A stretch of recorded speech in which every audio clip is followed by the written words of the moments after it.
নমস্কার বন্ধুরা, তোমরা কেমন আছো? আশা করি ভালোই আছো। মিষ্টু রান্নাঘরে তোমাদের স্বাগত জানিয়ে শুরু করছি আমার আজকের রেসিপি।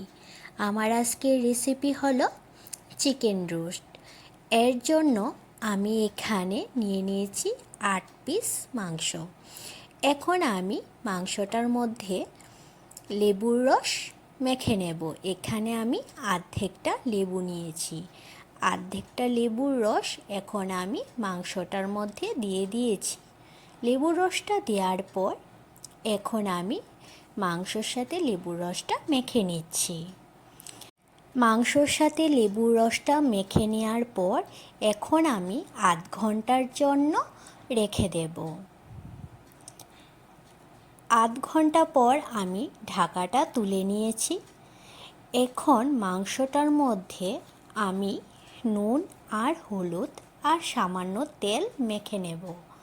প্রথমে এখানে দিয়ে দিচ্ছি 1.5 চামচ হলুদ, তারপর দিয়ে দেব হাফ চামচ নুন। হাফ চামচ নুন দেওয়ার পর এখন আমি এর মধ্যে দিয়ে দিচ্ছি সামান্য পরিমাণ সর্ষের তেল। এখন আমি নুন, হলুদ আর সামান্য তেল দিয়ে মাংসটা মেখে নেব। আমি কিভাবে এই চিকেন রোস্টটা করছি তা দেখার জন্য তোমরা পুরো ভিডিওটা দেখতে থাকো। আশা করি ভালো লাগবে। মাংসটার মধ্যে নুন হলুদ মাখা হয়ে গেছে। এখন আমি মাংসটার মধ্যে একে একে সব মশলা দিয়ে দেব। প্রথমেই আমি মাংসটার মধ্যে দিয়ে দিচ্ছি 1.5 চামচ পেঁয়াজ বাটা। 1.5 চামচ পেঁয়াজ বাটা দেওয়ার পর এখন দিয়ে দেব জিরে আর ধনে বাটা। এখানে আমি জিরে আর ধনে বাটা 1 চামচ দিয়েছি, 1 চামচ আদা বাটা দিয়েছি, 1 চামচ রসুন বাটা দিয়েছি। আমি খুব অল্প মশলায় মাংসটা রান্না করব। তারপর এর মধ্যে দিয়ে দিচ্ছি কাঁচা লঙ্কা বাটা। এখানে আমি 1 চামচ কাঁচা লঙ্কা বাটা দিয়েছি আর হাফ চামচ শুকনো লঙ্কা বাটা। লঙ্কা বাটা দেওয়ার পর এখন আমি 1 চামচ কাশ্মীরি লঙ্কার গুঁড়ো দিয়ে দিচ্ছি কালারের জন্য। তারপর দিয়ে দেব 1 চামচ কাজু বাদাম বাটা। সব মশলা একে একে দেওয়ার পর এখন আমি এর মধ্যে দিয়ে দিচ্ছি টক দই। টক দই দেওয়ার পর এখন আমি সব মশলা দিয়ে মাংসটা খুব ভালোভাবে মেখে নেব। মাংসটা ভালোভাবে মেখে নেওয়ার পর এখন আমি মাংসটা আধ ঘন্টার জন্য আবার রেখে দেব। সব মশলা দিয়ে মাংসটা মেখে নেওয়ার পর এখন আমি মাংসটা ঢাকা দিয়ে আধ ঘন্টার জন্য রেখে দেব। আধ ঘন্টা হয়ে যাওয়ার পর এখন আমি মাংসটা থেকে মশলাটা ছাড়িয়ে নেব। মাংস থেকে মশলাটা এমনভাবে ছাড়াতে হবে যাতে সামান্য মশলা না থাকে। একে একে সবগুলি টুকরো থেকে আমি মশলাটা ছাড়িয়ে নিচ্ছি। সবগুলি মাংস থেকে আমার মশলা ছাড়ানো হয়ে গেছে।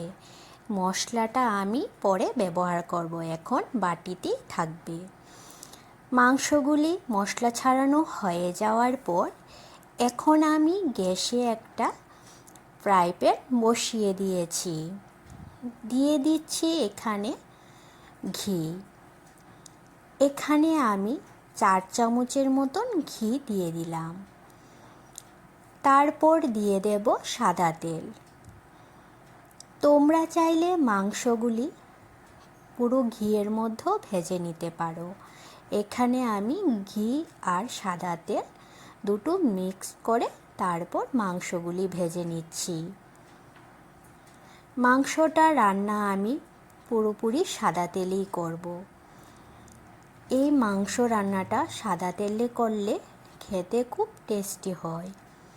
সবগুলি মাংস তেলের মধ্যে দিয়ে তারপর আমি 5-10 মিনিটের জন্য ঢাকা দিয়ে দিয়েছি, যাতে মাংসটা ভালোভাবে সেদ্ধ হয়ে যায়। 10 মিনিট পর ঢাকাটা তুলে নিয়ে তারপর মাংসগুলি এপিঠ ওপিঠ উল্টে দিয়ে তারপর আবার 5 মিনিটের মতন ঢাকা দিয়ে দেব, যাতে মাংসগুলি পুরোপুরিভাবে সেদ্ধ হয়ে যায়। মাংসগুলি উল্টে দেওয়ার পর তারপর আবার আমি ঢাকা দিয়ে দিচ্ছি।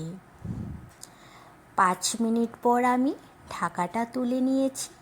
এখন আমি মাংসগুলি লাল লাল করে ভেজে তুলে নেব। মাংসগুলি খুব কম আঁচে ভাজতে হবে, না হলে পুড়ে যেতে পারে আর ভাজাটা ভালোভাবে হবে না। মাংসগুলি ভাজা হয়ে গেছে, এখন আমি সবগুলি মাংস প্লেটে নামিয়ে নিচ্ছি।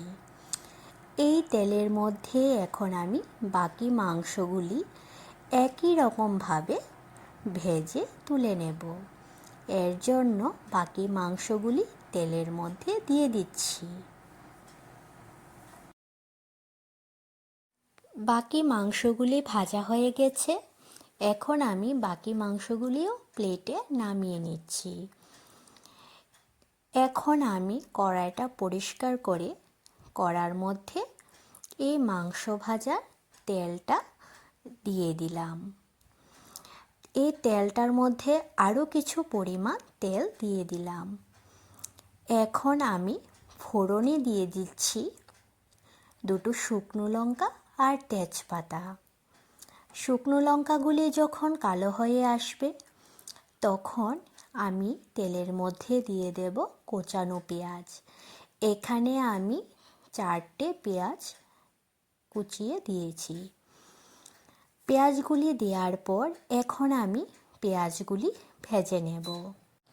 পেঁয়াজগুলি যখন বাদামি রঙের হয়ে আসবে তখন আমি মাংস থেকে যে মশলাটা ছাড়িয়ে রেখেছিলাম সেই মশলাটা দিয়ে দেব। পেঁয়াজগুলি ভাজা হয়ে গেছে, এখন আমি মশলাটা দিয়ে দিচ্ছি। এখানে আমি আলাদা আর কোনো মশলা দেব না।